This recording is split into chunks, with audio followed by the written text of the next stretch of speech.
Hi guys, welcome to another beer review. Got some chicken wings in the oven and I thought I'd have a bit of a lunchtime beer. And of course the light keeps fluctuating, so I do apologise if you keep seeing my big fat fingers touching the screen to get the lighting properly. It's a rather professional outfit here on the Kalula Strength channel, I think you will agree. So yeah, going back over to the Tuol Brewery, one of my favourite breweries, and a brewery that whenever I see their beers, I'm always going to pick them up, especially when they're in Birretta, which is my local bottle shop, and pretty much the only place that I can get, especially imported craft beers here in Regensburg. I mean, I've been to Munich and they've got a really good scene in there as well. In fact, Beer Varna had a really good selection of Tuol beers, but when I was in Munich, I was a bit more. I was concentrating more on some of the German craft beers that are a little bit more native to Munich in general. But bottom line is, doesn't matter which shop you go to, the beer scene here in Germany seems to be going from strength to strength, and yeah, Beretta are really, really up in their game, especially in the imported beers. But yeah, two all fantastic brewery. The only issue I've really had with these guys was with my pills, just because if you don't know me by now, I like a good old fashioned brewed pilsner, and when they overhop it, it sort of doesn't sit right with me. Delicious beer, don't get me wrong, very sessionable, highly enjoyable, but I like a pilsner to taste like a pilsner, to be honest. And some may say that's sort of a draconian attitude, but yeah, I'm not going to hold it too much against them for doing something a little bit different with a beer style. I do get a little bit more upset though when a German brewery messes around with a style that's put their country on the beer map. But yeah, fundamentally, I've got nothing wrong with people experimenting. That's how any sort of industry evolves. You take risks, you do something a little bit different, try things that don't usually go together, and yeah, you sometimes get some absolutely beautiful results. But anyway, I'm getting sidetracked. Fantastic looking artwork once again from Kasper Ledet. Really do enjoy his work, as you can see. Beautiful background. It's just a small laptop screen, but yeah, I just love his work. Some people it doesn't really sit right with them. It's like with Omnipoyo and Michaela. Sometimes their artwork is a little bit out there. Cloudwater has some really intriguing, somewhat abstract art, but I think it just makes things a little bit more interesting. And like I said, most of, well, in fact, all the 12 beers that I've had so far have been of a very high quality. But I should actually tell you what this beer is, shouldn't I? It's the Brett and Butter, which it says lovingly that it doesn't actually contain butter. So I just love the sense of humour as well. A table beer fermented with Brettanomyces and dry hopped with Mosaic, clocking in at a beastly 3.6%. So it's a perfect beer for an afternoon, especially when you've got some chicken wings to go with it. Beautiful neck label as well. Hopefully, I can take that off without damaging it too much.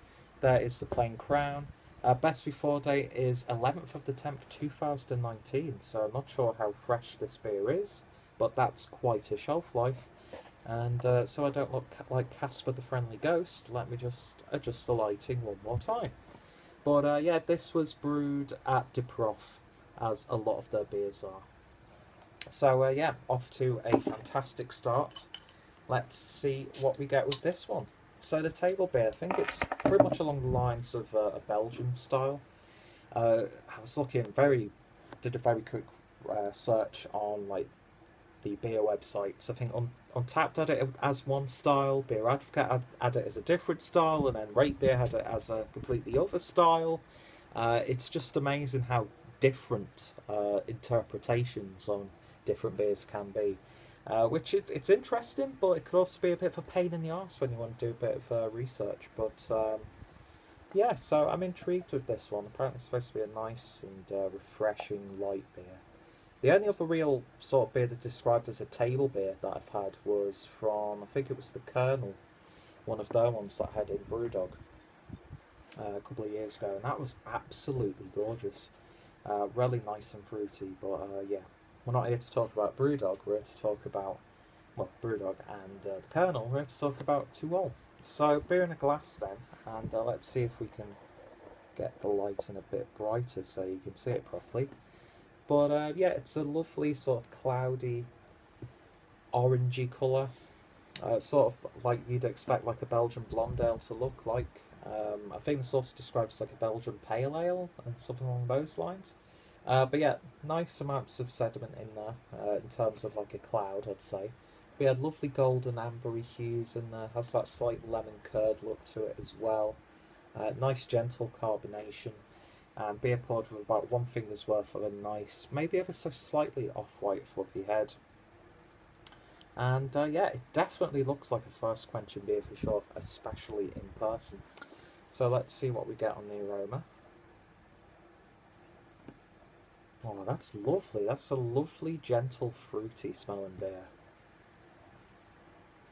And that mosaic hop isn't pungent, but it's definitely there. I love the gentleness of it. You get that slight Rantrue Sweet Pastel, Haribo sort of fruit jelly sweet aroma to it. Maybe a hint of like a slight resiny character. Yeah, it's just a very light smelling beer overall, but somewhat fragrant at the same time. Not gonna lie, not too familiar with Brettanomyces in beers, so if I miss any of that, I do apologise. But yeah, this just smells so lovely and fresh, and like a spring afternoon, if I wanted to be a pretentious arsehole. A Kasper, the friendly ghost looking pretentious arsehole, so let's... Yeah, you're resting on a cardboard box because I don't have a tripod. But yeah, maybe even like a slight gentle lemony orangey citrus vibe with this. There's a ever so slight hint of funkiness, which I'm going to guess is from the Brettanomyces, but I'm imagining that's going to potentially come out more in flavour. Anyway, my mouth's watering with this one. Just smells so good. Let's give it a taste. Prost. Even though that's not... Yeah. Just drink the beer, Peter.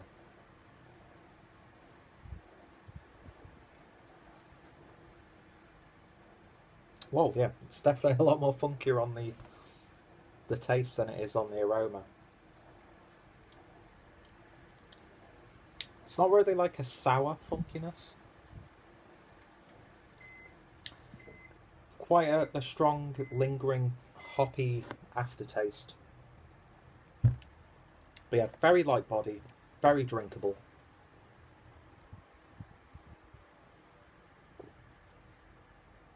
That funkiness sort of like reminds me of like a gentle sea salt like character taken on the tongue.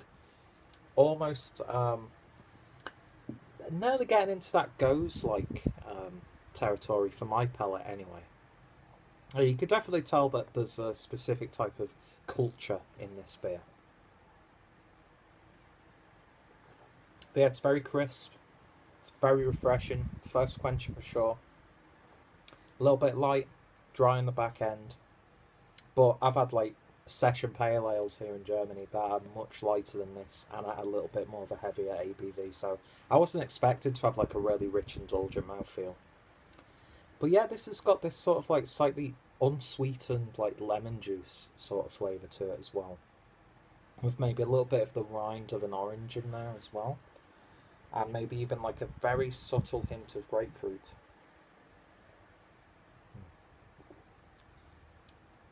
But yeah, it's definitely, you get that Belgian aesthetic in there, primarily. It's just nicely hopped, and yeah, it's hopped with mosaic, but it's not gone overboard. So you're not like left with too many like hop oils and stuff on your palate. Yeah, that's a lovely, gentle beer. I won't lie, not completely to my tastes, but then you see a brew like Tuol and you see how many beers that they've brewed.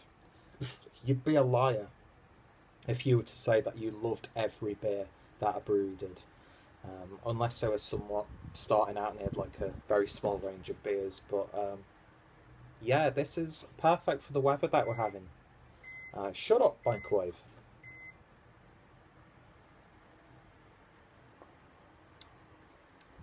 Yeah. It's just a lovely, gentle sipper.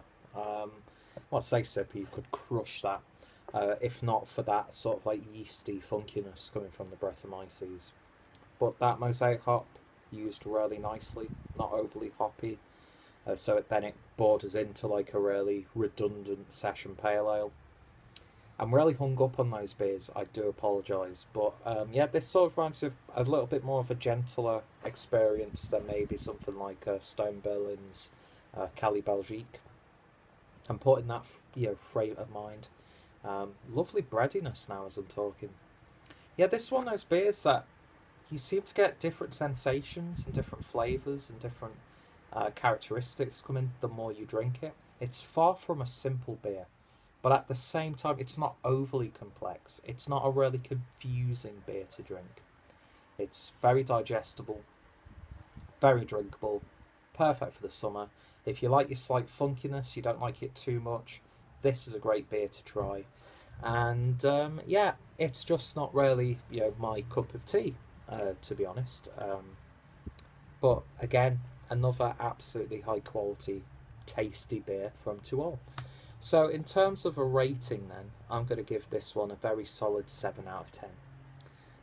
This one is beers that I could imagine people absolutely really loving as well.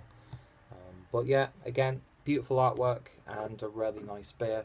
And yeah, I'm off to finish my chicken wings. I could have made a marinade of this. That would have been nice. Anyway, we can only dream. Thank you guys for watching. Check out my Tuol playlist. Check out Tuol. Check out Birretta. Check out Kasper Ledet. If anybody I know or follow on a regular basis has reviewed this one, of course, their links are down below as well. And more importantly, I hope you'll join me next time for another beer review. So, thank you guys for watching. I shall hopefully see thee later. Cheers. I don't know why I'm saying German words for a beer from Denmark.